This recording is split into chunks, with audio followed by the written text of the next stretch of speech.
బట్టతలతో బాధపడుతున్నారా? ఆధునితనమైన పద్ధతిలో హెయిర్ ట్రాన్స్ప్లాంటేషన్ చేయబడును. Face clinic Hyderabad. నమస్తే, వెల్కమ్ టు సుమన్ టీవీ. నేను విష్ణు. ప్రస్తుతంతో పాటు Kautilya Capital founder and trader Ashok Devanampriya garu ప్రస్తుతంతో పాటు ఉన్నారు. వారితో మాట్లాడదాం. సార్ నమస్తే. సార్ అశోక్ గారు. నమస్కారం సార్. సార్ అశోక్ దేవనంప్రియ గారు, ఆల్మోస్ట్ 3 years నుంచి మీతో టచ్లో ఉన్నాను. ఆల్మోస్ట్ 3 years నుంచి రెగ్యులర్గా కాల్ చేస్తున్నాను. హైదరాబాద్లో మా సుమన్ టీవీ స్టూడియోకి మిమ్మల్ని ఇన్వైట్ చేసి అండ్ మీ ద్వారా ఆడియన్స్ని ఎడ్యుకేట్ చేద్దామన్నట్టు ఈ ట్రేడింగ్కి సంబంధించి, స్టాక్ మార్కెట్స్కి సంబంధించి. సో మొత్తానికైతే ఒక 3 years పట్టింది మిమ్మల్ని హైదరాబాద్ తీసుకురావడానికి. లేదు, యాక్చువల్గా మీరు ఆల్మోస్ట్ గత 3 ఏళ్ళుగా ఫాలోఅప్ చేస్తూనే ఉండారు. మీకు థ్యాంక్స్ చెప్పాలి. ఇప్పుడు టైం కుదిరింది. దేవుడు ఇప్పుడు కరుణించాడేమో. రైట్. సో ఏంటి అసలు అశోక్ దేవనంప్రియ గారు అంటే ఏంటి? బెంగళూరులో ఏం చేస్తుంటారు? ఏంటి అసలు మీ ట్రేడింగ్ బిజినెస్ ఏంటి అసలు కంప్లీట్గా? సార్, నేను ట్రేడింగ్ ప్రొఫెషన్ వచ్చి దాదాపు 10 ఏళ్ళ పైన అయింది. నేను పుట్టి పెరిగిందంతా బెంగళూరు. మాది జనరల్గా చిత్తూరు జిల్లా. సో మా పేరెంట్స్ బెంగళూరు షిఫ్ట్ అయ్యి ఆల్మోస్ట్ ఒక 50 years అయింది. సో బెంగళూరులో పుట్టి పెరిగి అక్కడే చదువుకున్నాను. మెకానికల్ ఇంజనీరింగ్ చదివాను. దాని తర్వాత యూకేలో MBA చేశాను. మళ్ళీ IIMBలో పోస్ట్ గ్రాడ్యుయేషన్ చేసుకున్నాను. ఫస్ట్ ఒక 5 ఏళ్ళు టొయోటాలో పనిచేశాను. తర్వాత ఒక 10 ఏళ్ళు సాఫ్ట్వేర్లో పనిచేశాను. 2017 ఏప్రిల్ నుంచి ఫుల్ టైం ట్రేడర్గా స్టార్ట్ చేసుకున్నాను. దానికి ముందు ట్రేడ్ చేసేవాడిని as a part time trader. So గత 75 నెలలుగా ట్రేడింగ్ చేస్తున్నాను. 2021లో ఒక కంపెనీ స్టార్ట్ చేశాను. So we started a company by name స్ట్రాటజాన్.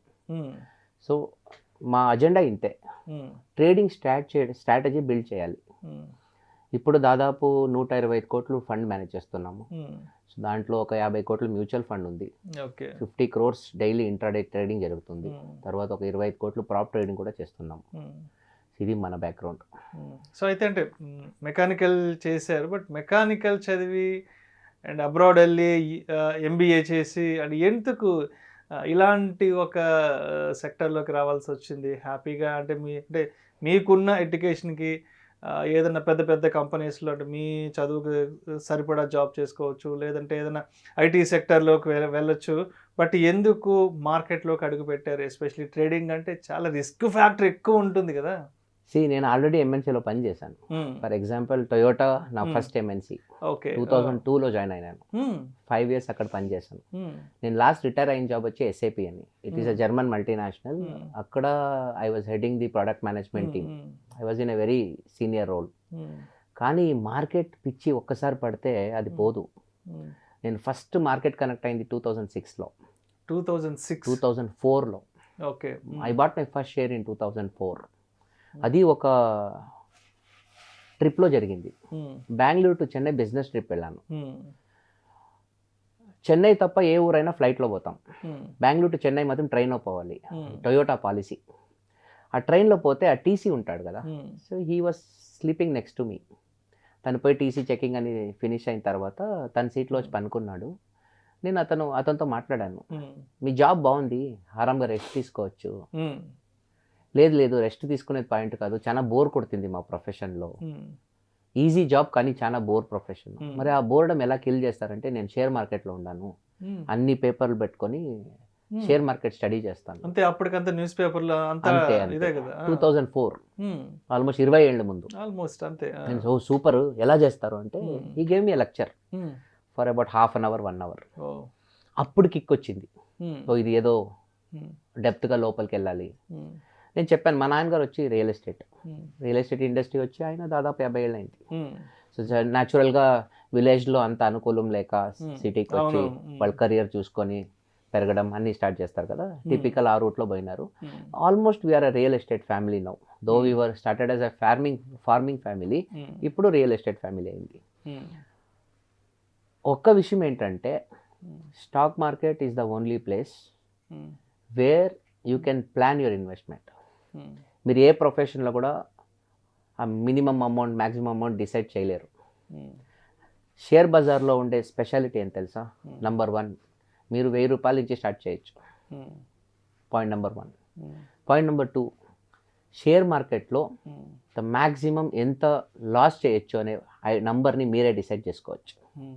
మీరు ఒక హోటల్ పెడితే మ్యాక్సిమం లాస్ ఎంత అని మీకు తెలీదు, పెట్టిన తర్వాత తెలుస్తుంది. అవును. అర్థమైంది కదా. అవును. మీరు ఏ బిజినెస్ అయినా స్టార్ట్ చేయండి, ఏదో డిస్ట్రిబ్యూషన్షిప్ తీసుకుంటారు, రీటైల్ షాప్ పెడతారు, ఎవ్రీ బిజినెస్ ఆ మ్యాక్సిమం లాస్ అనేది మీ కంట్రోల్లో ఉండదు. కానీ ఇన్వెస్ట్మెంట్ ట్రేడింగ్లో you can define your maximum risk, అది మీరు డిసైడ్ చేయొచ్చు. Okay okay. Third, very important, ఏ బిజినెస్ అయినా సరే డిమాండ్ అనేది అంత ఈజీగా రాదు, లిమిట్ ఉంటుంది. షేర్ బజార్లో డిమాండ్కి లిమిటే లేదు, there is always demand in share market. ఇప్పుడు మీకు 10 కోట్లు ఇన్ఫోసిస్ షేర్స్ కావాలన్నా ఆర్డర్ పెట్టండి, రేపు ఎగ్జిక్యూట్ అవుతుంది. 1000 కోట్లు కావాలన్నా డబ్బుంటే వేయండి, రేపు డెలివరీ వస్తుంది. కానీ రియల్ ఎస్టేట్లో, హోటల్ ఇండస్ట్రీలో, ఎఫ్ఎంసీజీలో అలా కాదు, దానికి చాలా ఛాలెంజెస్ ఉంటాయి. సో షేర్ బజార్ అంటే దాని గురించి తప్పుగా మాట్లాడే వాళ్ళే ఎక్కువ, because people have bad experience. As an industry share బజార్ ఈజ్ ఆల్వేస్ ఇన్ రిసెషన్. అది సినిమా ఇండస్ట్రీ లాగా. ఇప్పుడు మీ సినిమా ఇండస్ట్రీలో టాలీవుడ్ తీసుకోండి, ఒక 500 సినిమాలు వస్తాయా ఏడాదికి? ఈజీగా కదా. ఎన్ని సినిమాలు హిట్ అవుతాయి? సగం కూడా కావు అసలు, ఆల్మోస్ట్ ఒక 5%. 10 సినిమాలు, 10-20 సినిమాలు. సో టెక్నికల్గా ఆ 500 సినిమాకి వేసిన పెట్టుబడి ఉంది, ఆ టోటల్ పెట్టుబడి కూడా ఈ బ్లాక్ బస్టర్ సినిమాల నుంచి రికవర్ అయ్యే గ్యారంటీ లేదు. That means this industry is always in recession. అర్థమైందా? సక్సెస్ రేట్ చాలా తక్కువ కదా. ఇట్స్ లైక్ ఐఏఎస్, ఐపీఎస్, అక్కడ కూడా సక్సెస్ రేట్ చాలా తక్కువ. CA success rate is very low, CFA, CMT, ఈ అన్ని ఎగ్జామ్స్లో క్యాట్ తీసుకోండి, ఐఐఎం అడ్మిషన్స్, అక్కడ కూడా సక్సెస్ రేట్ తక్కువ. షేర్ బజార్లో పర్టికులర్లీ ట్రేడింగ్లో సక్సెస్ రేట్ 1%. ఇన్వెస్టింగ్లో సక్సెస్ రేట్ ఎక్కువ ఉంటుంది, కానీ ఒక లాంగ్ టర్మ్ వ్యూ తీసుకుంటే గెలవచ్చు, లేదా అక్కడ కూడా ఛాలెంజెస్ ఉంటాయి. సో అయితే అంటే మీ విషయానికి వస్తే ఆల్రెడీ టొయోటాలో వర్క్ చేస్తున్నానని చెప్పారు కదా, అంటే మీరు ఒక 15 years బ్యాక్, ఓ 10 years బ్యాక్ ఇండస్ట్రీలోకి వచ్చారు కాబట్టి, అంటే అప్పటిదాకా ఒక స్మూత్ జాబ్లో ఉన్నారు. సో ఇలాంటి ఒక మార్కెట్లోకి రావాలి అంటే చాలా రిస్క్ తీసుకోవాలి. ఫస్ట్ ఇంట్లో వాళ్ళు వద్దని చెప్తారు, ఎందుకంటే అంటే బయట షేర్ మార్కెట్ మీద ఉన్న అప్రోచ్ ఏంటంటే సమ్ స్పెక్యులేషన్, గ్యాంబ్లింగ్, తర్వాత మ్యానిపులేషన్.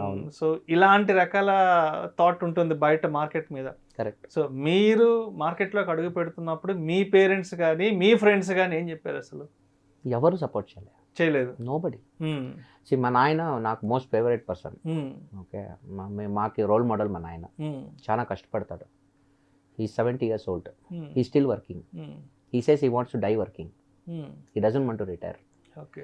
మా నాయనకి ఏమంటే ఒక్క భయం, నాకు హర్షద్ మెహతా కేసు చూశాను, కేతన్ పరేఖ్ కేసు చూశాను, అందువల్ల నాకు భయం. He is not afraid of my success, is afraid of my failure. ఎక్కడ ఓడిపోతానో భయం. నీకు ఆల్రెడీ 4 లక్షలు శాలరీ వస్తుంది, 50 లక్షలు salary, you are leaving it. ఒకరోజు మా నాయన చెప్పాడు, 50 లక్షలు అంటే 4 లక్షలు నెలకి, 4 లక్షలు రెంట్ కావాలంటే 10 కోట్ల ఆస్తి ఉండాలి, 10 కోట్ల ఆస్తి వదిలేసి వస్తున్నావు నానా. ఎవరికి తెలుసు, యోగం ఉంటే 100 కోట్లు చేయొచ్చు కదా. నాకు అవన్నీ వద్దు, నాకు 100 కోట్లు వద్దు, నాకు 10 కోట్లే చాలు. But I don't want that risk. నీకు పెళ్ళయింది, పిల్లలు ఉన్నారు. మా మామగారు కూడా ఒకసారి ఫోన్ చేశారు, ఇవంతా అవసరమా అని. బట్ నా వ్యూ ఏంటంటే, నాకు ఎక్కడో ఒక సబ్కాన్షియస్ మైండ్లో ఒక థాట్ ఉండే, నేను ఫుల్ టైమ్ ట్రేడింగ్ వచ్చే ముందు I have read 200 books on markets. I'm not joking. You come to my library in my house, you will see all 200 books, maximum American editions. నేను యూఎస్కి వెళ్తే బిజినెస్ ట్రిప్ వెళ్తే 2 suit case తీసుకొని వెళ్ళేవాళ్ళని. ఒక suit కేసులో బట్టలు ఉంటాయి, ఒక సూట్ కేసు ఖాళీ ఉంటుంది. యూఎస్లో అడ్వాంటేజ్ ఏం తెలిసిన, యూఎస్లో పోయి మీరు సెకండ్ హ్యాండ్ బుక్ కొనుక్కోవచ్చు. ఒక $100 బుక్ని $1 కొనుక్కోవచ్చు మీరు. ఇప్పుడు కూడా అమెజాన్లో పోయి చెక్ చేయండి, యూజ్ బుక్స్ చాలా లో కాస్ట్లో దొరుకుతుంది. అది యుఎస్ స్పెషాలిటీ. యుఎస్లో పబ్లిక్ లైబ్రరీలో పోయి అథెంటిక్ ఎడిషన్ కొనుక్కునేవాడిని. ఇక్కడ ఒక్కొక్క బుక్ 5,000 10,000, కొన్ని పుస్తకాలు అథెంటిక్ ఎడిషన్లు. నేను అక్కడ పోయి $1 $2 కొనుక్కొని వచ్చేవాడిని. ఆ పుస్తకాలను చదివి ఇంతమంది గెలిచారు. నా పాలసీ ఇంతే. If somebody says only 5% people will win, why are they winning? స్కూల్లో చదివాం, క్లాస్లో 100 మంది ఉండేవాళ్ళు, మేము we are one of the top 5. కాలేజీకి పోయినాం, కాలేజ్లో కూడా 100 మంది ఉండే, అక్కడ I'm one of the top 5. Why can't I be one of the top 5 here also?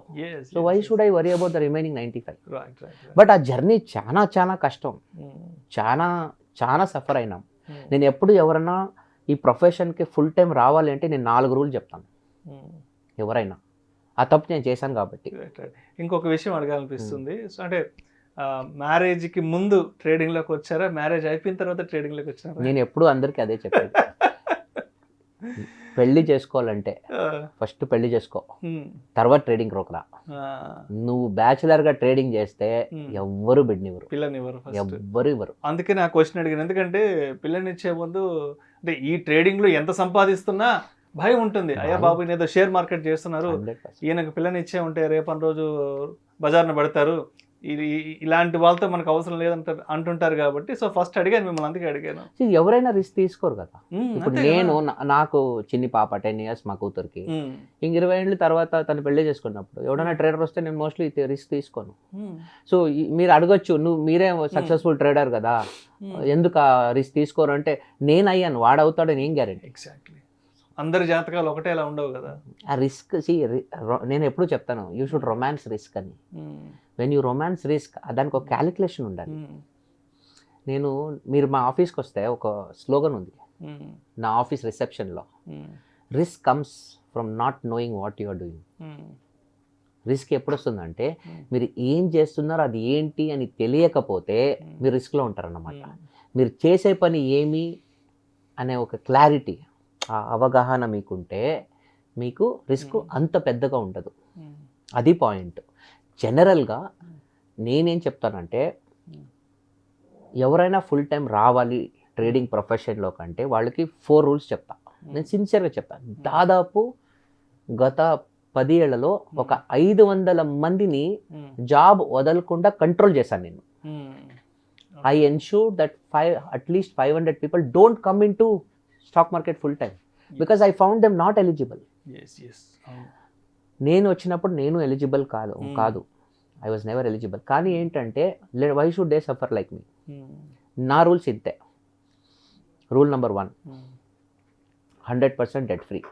మీకు అప్పు ఉంటే you're unfit to be a trader, full time trader, pressure వస్తుంది. రూల్ నెంబర్ 2, సపోజ్ మీ ఫ్యామిలీ ఎక్స్పెన్స్ 50,000 అనుకోండి, మినిమం 2 years ఎక్స్పెన్స్ అంటే దాదాపు 12 లక్షలు. మీ family expense ₹1,00,000 అంటే 24 లక్షలు. 2 years ఎక్స్పెన్స్ మీ పెళ్ళాం అకౌంట్లో ఉండాలి, మీ అకౌంట్లో కూడా కాదు, మీరు అవి వాడేసుకుంటారు. Rule number 3, you should have a trading capital and you should assume that you will only make 2% a month. కొన్నిసార్లు ఏమవుతుంది, 10 లక్షలు క్యాపిటల్ వేసుకొని నెలకు 10% చేసుకుంటా, 10% 10 లక్షల కంటే 1 లక్ష సంపాదించుకుంటా. No, if your target is 1 lakh, your capital should be 50 lakhs, 2%.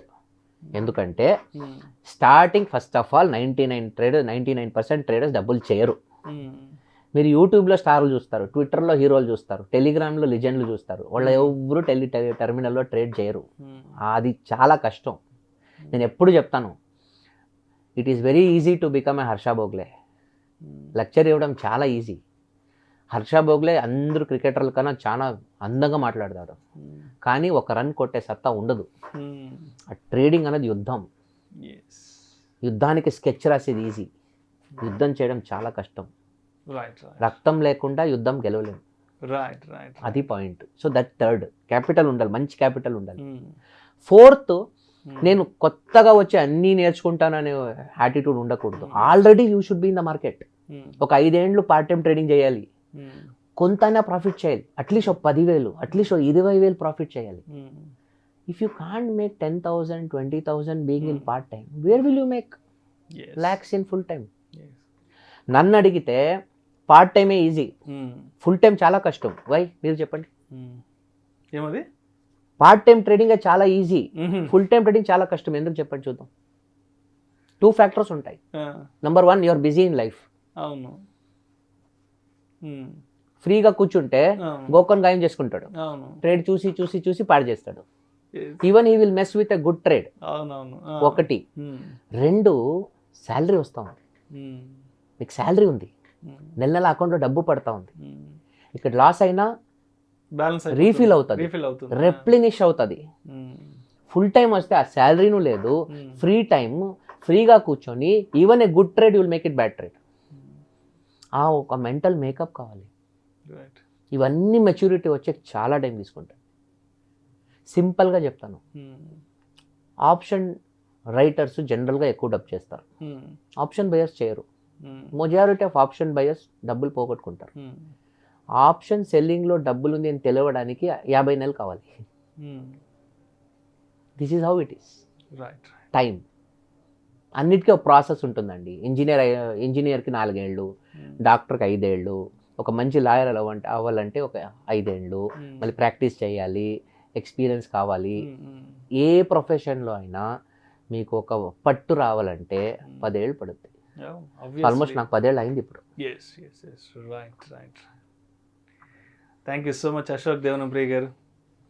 Me market journey గురించి అండ్ మీరు మార్కెట్లోకి వచ్చే ముందు ఎటువంటి ఇబ్బందులు పడ్డారు అండ్ కొత్తగా మార్కెట్లోకి వచ్చే వాళ్ళు ఎటువంటి ఫ్యాక్టర్స్ని కన్సిడర్ చేసి మార్కెట్లో అడుగు పెట్టాలి, మీరు చెప్పిన ఆ 4 ఫ్యాక్టర్స్, సో వాటిని ఏ విధంగా మైండ్లో పెట్టుకొని మార్కెట్లోకి రావాలి అనే ఆసక్తికరమైన విషయాల గురించి మన ప్రేక్షకులకు చాలా చక్కగా తెలియజేశారు. Thank you so much sir. Thank you sir.